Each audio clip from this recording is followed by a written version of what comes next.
Okay, now we're going to have a look at some of the other stuff. On the top bar here, um, firstly, let's look at this. Um, you can create a mirror.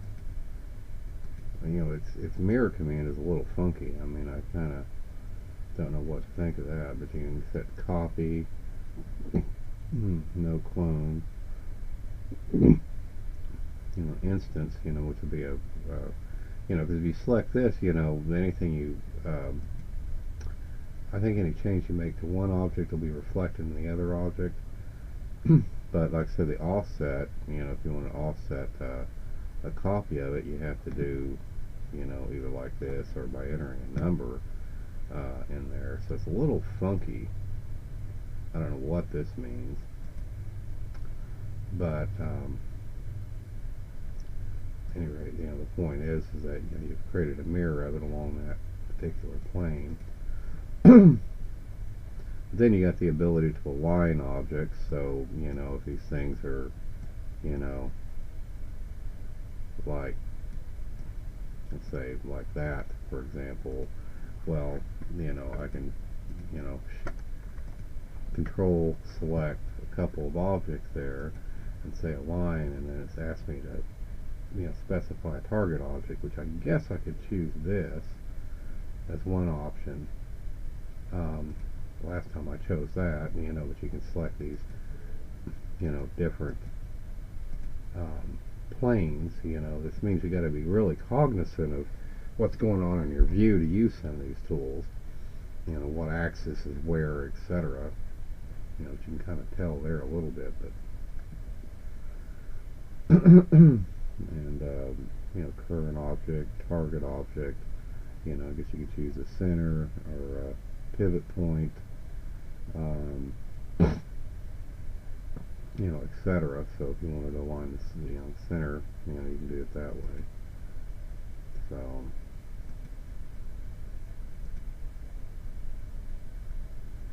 align it to the center of your target object or what have you. This is align orientation. So and match scale. That's interesting. I guess that didn't do anything. Anyway, apply it. This I mirrored earlier. As you can see, I created a mirror copy of it.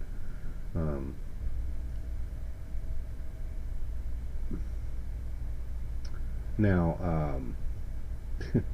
man, there's so much to this. Just this one little section.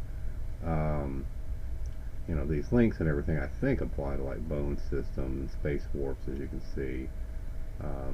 Select objects. Okay. All. And you can do it by geometry or shapes or lights.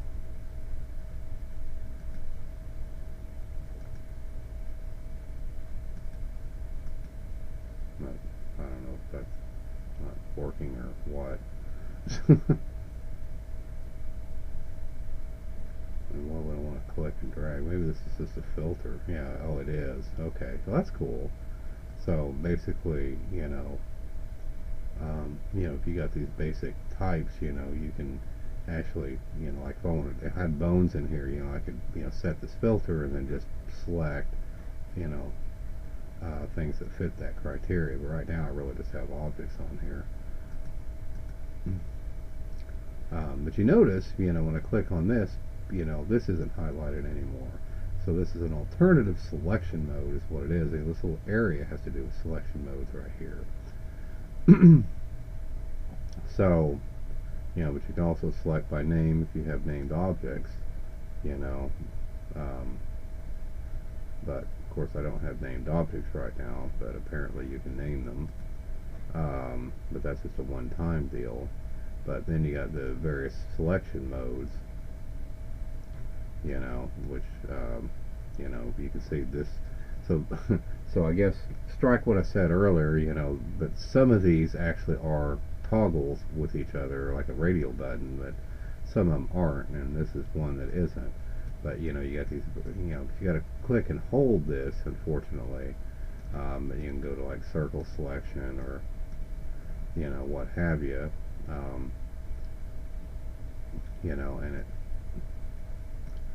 you know, you can toggle between window crossing or not. So, you know, right now I got it set to where window crossing doesn't affect it, so it's just anything that's going to be there. But that's just a toggle switch, so if I toggle it back on, then anything it touches turns on. But like I said, you know, you also got, you know, the ability to, like,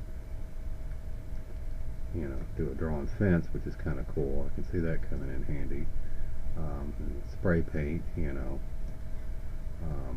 and this is like line fences. Well, everything's already selected, but you know, so you can, you know, basically just draw a line, you know, between objects like that.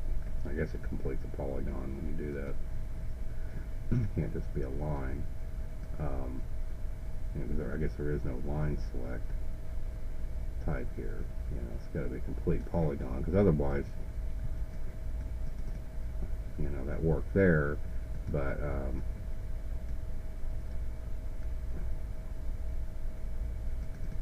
you know, but see how it grabbed that one, you know, it technically shouldn't, so it was actually closing the polygon. So, you know, there is no line select, unfortunately, so it's still got to be enclosed in an area. Anyway, most people just run it by the Windows default. But see how when I choose this, okay, now we're just back into regular standard move mode, where you got the, you know, the gizmos and everything you can manipulate. And of course, you know, the center area, you know, allows you to just freely move it, which is again like Rhino, like I'll set in another video.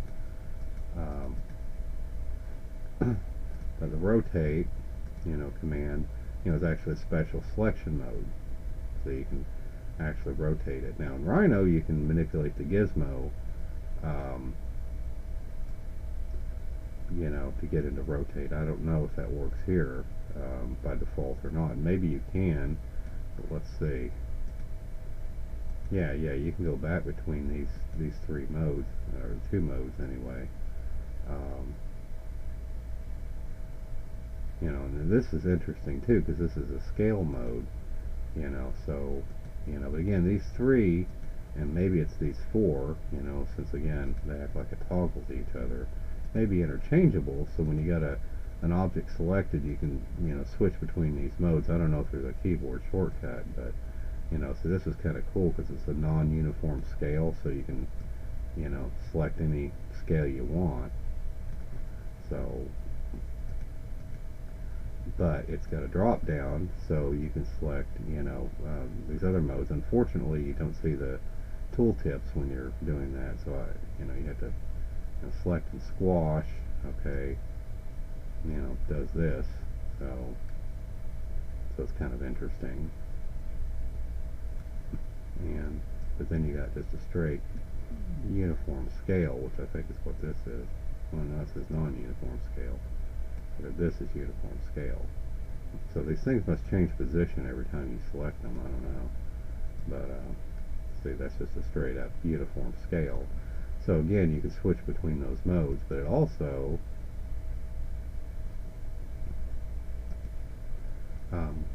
you know, but these are actually not related to each other. So I don't know what this means. Use point to point center, but let me go ahead and unselect it and see. Use pivot point center versus use selection center. Oh, okay. Yeah, so if I select like a group of objects, you know, that shows you the mode. So, you know, like so right now I have use selection center, so our little manipulation triangle, you know, is located there. So I mean, if we were gonna, like,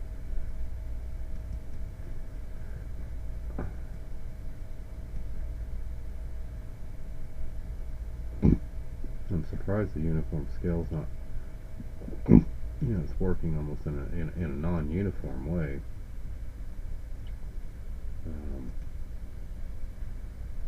But see, like rotating, for example, it's based on this selection center here.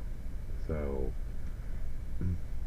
but, you know, if I go, you know, use the object center, then it's, you know, I don't know which object it's, how you choose the object, if it's the last selected or whatever, but see, it's actually rotating these all at once. It's kind of cool.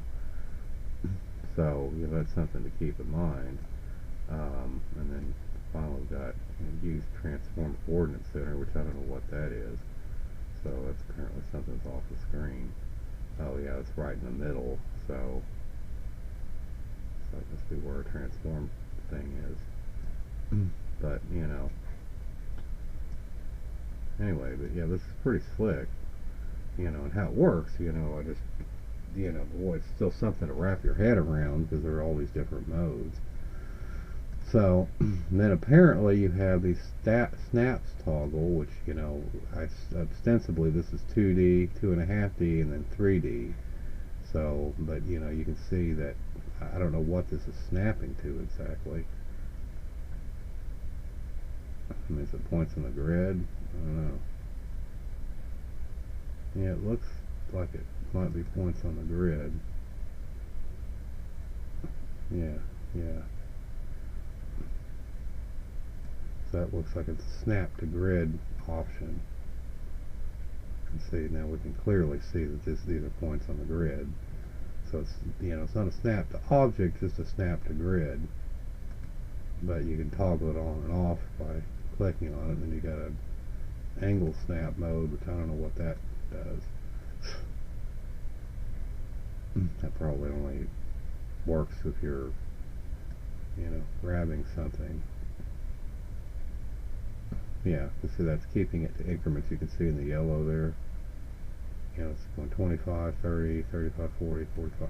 So, you know, if I turn that off, you know, I can freely transform it. And I guess you could set the the increments, you know, in this somehow. Oh yeah, I right-clicked it, and that gives you the, you know, this menu popped up when I clicked it. So you got snaps, you know, grid points. I wonder why that snapped up, popped up like it did. User grids, whatever the hell those are, and the home grid. Snap preview radius, pixel, snap radius, angle 5 degrees. So yeah, that's where you set the angle. So, but that's interesting. You know, so I hit snaps, it's regular snaps, and this, you know, gives you grid points, but you could also do perpendicular or vertex, you know, edge or segment, or snap to a face. I'm going to turn off grid points. You can snap to grid lines, bounding box, tangent, endpoints. I'll go ahead and, you know, select these two. Even center of face. You know, let's actually try center of face. Oops.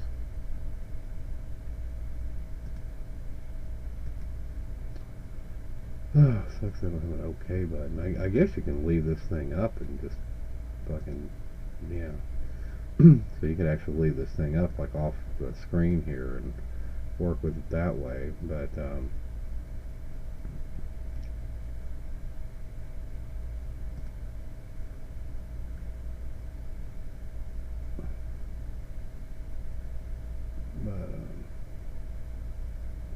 I guess over drawing some kind of line, you know. I don't know. Doesn't seem to be doing anything. I guess that's in 2D. So, you know, I'm not really sure how that's used. Let me try to.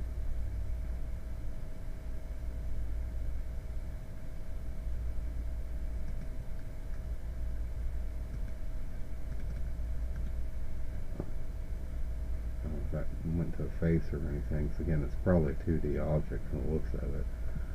I don't know if there's 3D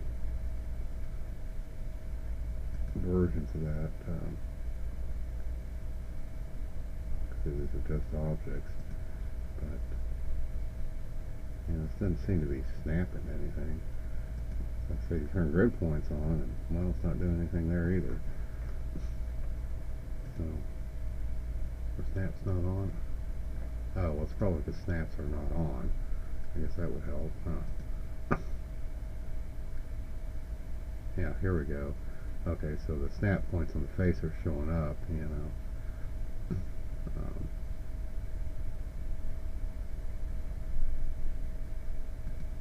Center of the face versus just the face itself, and edges.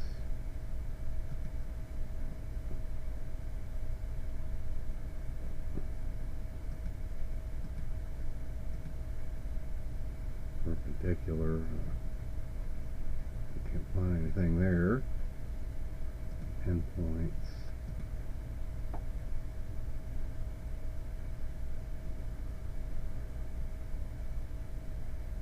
Huh. Yeah, see, it gets pretty. It doesn't work like other CAD programs in that sense. Anyway, I'll just leave it on grid points and close this. But turn that all off. Percent snap, I don't know what the hell that does. So it's again a toggle, and then you got spinner snap, and I don't know what that does either. Let's see what it says. It opens up this thing for some reason.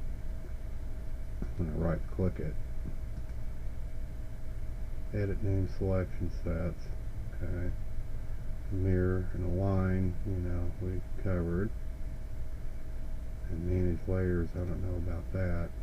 Okay, but it does, I guess, have a layer property. I guess this is persistently up, so I assume you can, you know, it doesn't give me the option to dock it anywhere.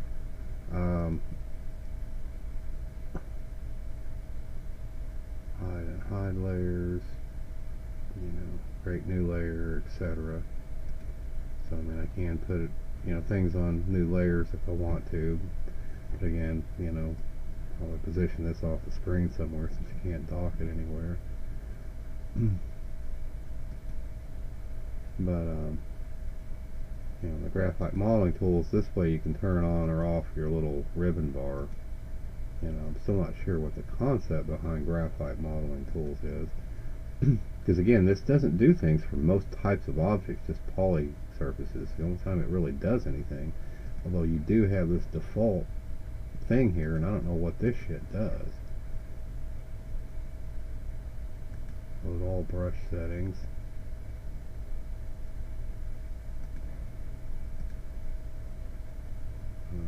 Probably did something I'm going to regret there.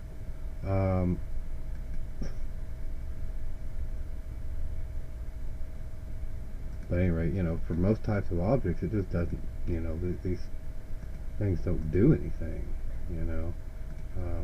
I don't know what it is.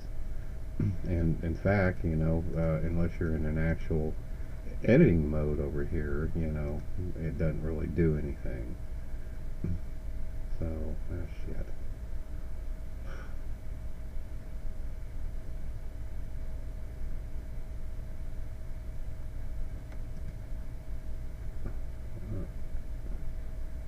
Now, I don't know what's going on with this.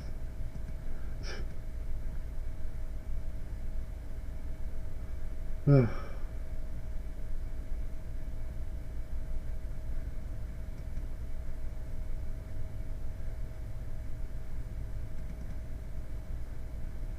am I in that?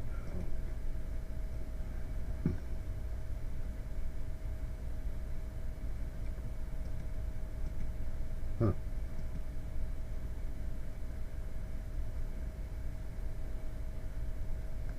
Well, I don't know. I'll try to figure that out later. I don't know what's going on with that. I don't know why I can't, you know, it's taking me into this stuff. What the hell is this? Turbo smooth.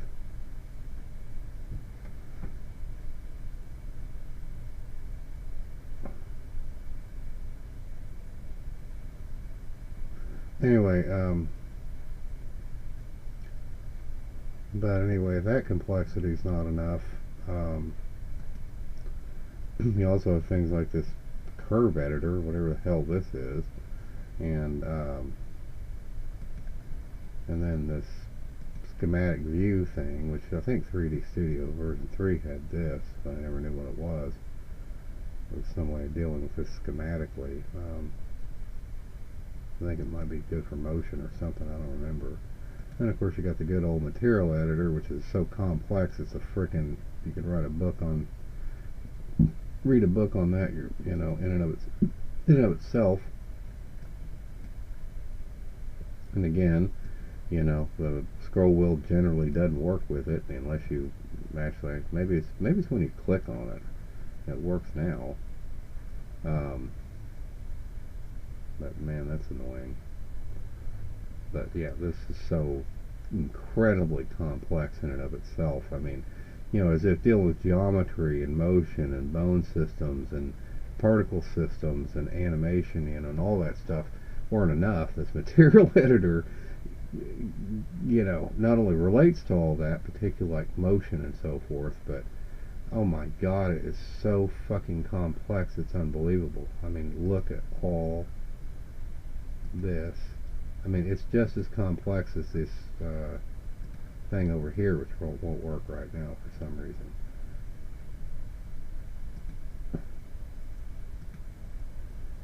But I mean, you know, it's just, and there are so many facets to this. I mean, like I said, this is a program in and of itself. You know, it's how sophisticated this thing is. I mean, it is unbelievable. You know, even back in 2006, I was only just scratching the surface on it, and I imagine it's way more complex these days. So, but anyway, that's kind of a tour of what's going on up there. Now, I'm going to try to figure out what's going on with this before I end this video. Okay, for some reason, I just clicked this, you know, and now it's working again. I don't know why it wasn't working before. Well, it still isn't working with this. Maybe it's because it's a oh, I know why. It's because that's a primitive, but you know, and this is still a primitive too, because I just added a smooth modifier to it. I think, you know, because it does have a modifier. I don't know why I can't see it.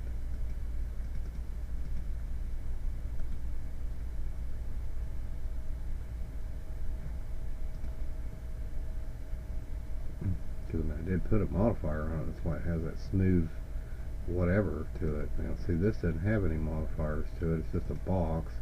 Oh, okay, turbo smooth, yeah, it's on top of that. Duh.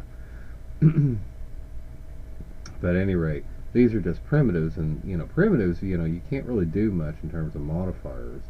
But you know, this is a, well, it's an editable patch, as is this, and as is this. Oh, I wanted to try something too, by the way. Oops.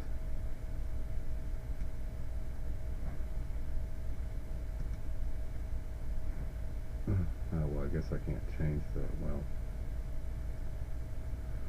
Okay.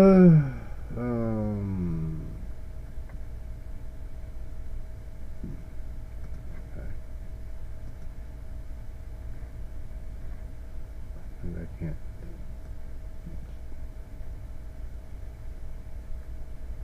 No, it's still based on that.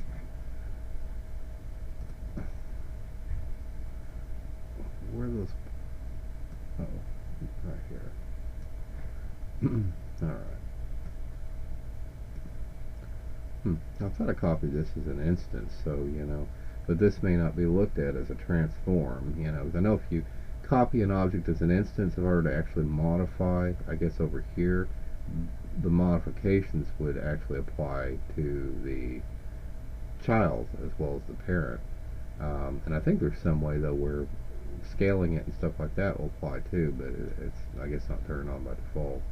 Anyway, this is a NURB surface, so, but at any rate, you know, yeah, when you know, if you have objects that nothing's been done to them, you know, they're just, you know, this is an editable patch, and as is this, but, you know, this right here is still just a baseline object, so as is this, you know, I have not, you know, changed their type from the default primitives. So that's what's going on there. Anyway, that explains the mystery.